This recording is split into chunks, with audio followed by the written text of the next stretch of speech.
Helen, thank you for this presentation. Could you define what is love?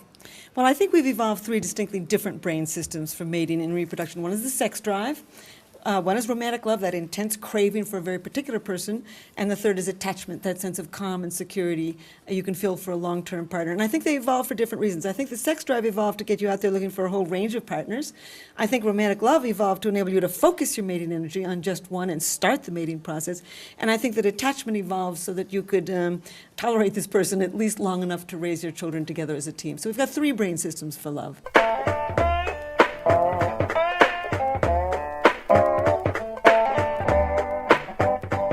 So what happens is you put thousands of people in MRI scanners. Well, not thousands. We put 32 people who were madly in love, and 17 were madly in love and their love was accepted. They were happily in love. And 15 were rejected in love. And we're starting our third experiment now, in which we're putting people who report that they're still in love after about 20 years of marriage. So it's our third experiment. And how do you see love evolving? Well, we're seeing more and more. I think we're going to come to understand that women are just as sexual as men. I think we're going to come to understand that men are just as romantic as women. And marriage has changed more in the last 100 years than it has in the last 5,000. We're moving towards what I call a peer marriage, or a symmetrical marriage, or a companion marriage, a marriage between equals. So there is more divorce rate? Is the divorce rate increasing, or is it going down?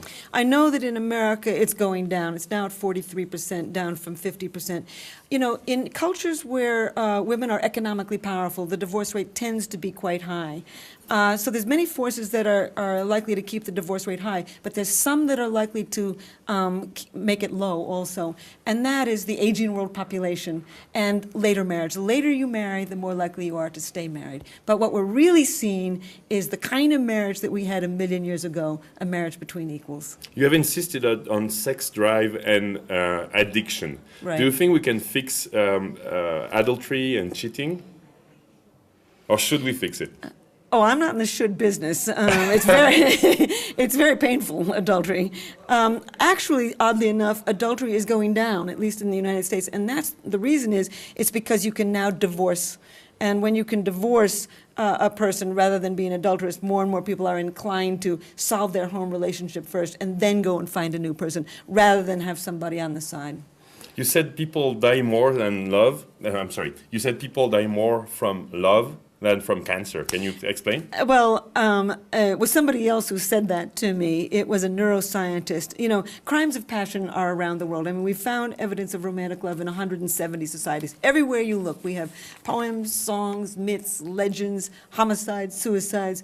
Crimes of passion are very common with romantic love. And so somebody at a conference said to me, he said, well, maybe more people die from crimes of passion than from cancer. And you also said people shouldn't get shouldn't get too much medicine about depression, right? Because it kills the sex addiction. Yeah. It kills the sex appeal. What does it kill? This is really important. 100 million, about 100 million prescriptions for antidepressants are written in the United States today, and a lot of them are written for these SSRIs, serotonin-enhancing antidepressants like Prozac, Paxil, Zoloft, and these are gone. A lot of them are now generic, so they're around the world. And when you take these drugs, you raise levels of serotonin. And as you raise levels of serotonin, you blunt the emotions, you kill obsessive thinking, and you suppress the dopamine system. And the dopamine system is associated with romantic love. And in fact, you also kill the sex drive, and when you're not having sex with somebody, you don't have the orgasm that gives you that rush of oxytocin and vasopressin and makes you feel attachment. So it's hundreds of millions of people who are certainly tens of millions of people are at risk. I'm not saying that people shouldn't take these drugs. What's going on is they're taking them long term after the depression is lifted. And they're wondering why 5 years later they haven't found a new partner. And it's in part because they're suppressing those brain systems. You were talking about obsession. Why are you yourself, Helen, so obsessed about analyzing love? That's a good question. Well, it's one of the most powerful systems on earth, you know. I mean, when you think about it, I mean, people live for love. They work for love, they sing about love, they write about love, they kill for love, and they die for love. It's one of the most powerful brain systems that we've evolved, and it's time that we understand it. And you're trying to understand why we fall in love. Yeah. Have you understood why we fall in love? Yes, I think I have. Now, my next issue is why do you pick one person rather than another?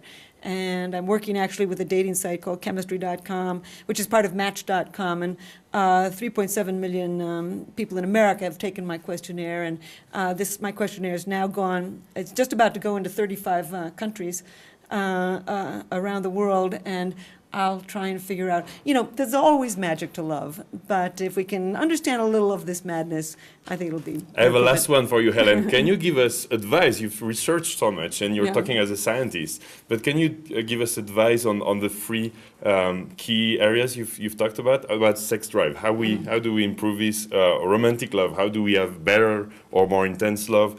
And how do we get more attached to somebody of those three? Or do you have, general advice? I'm just trying to get, Well, these three brain systems work together, so very often. So if you have more sex with somebody, you're more likely to sustain that brain system for romantic love. And so we should have more sex. We're built to have sex. We should have more sex. With the right person. All right. And I'm not. So more sex. More sex drives attachment. No. So you they can all drive each other.